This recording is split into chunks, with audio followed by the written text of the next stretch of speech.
ಏಕೆ ನಿನಗೇಳಲಿ ನಿನ್ನ ಮೈಯ ತುಂಬ ಕಣ್ಣಿದೆ ಮನದಾಳದ ರಸಮಂಜರಿ ರಂಗೇರಿ ನಿನ್ನ ಕಾದಿದೆ ಬಿಸು ಮಾತಿನ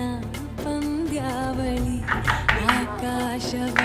ಆಕಾಶವಾಣಿಯಾಗಿದೆ ಸಂಜೆಯ ಕೆನ್ನೆಯ ಮೇಲೆ ಬಂದು ನಾಟಿದೆ ನಾಚಿಕೆ ಮುಳ್ಳು ಮನದ ಮಗು ಹಠ ಮಾಡಿದೆ ಮಾಡುವ ಕೊಂಗ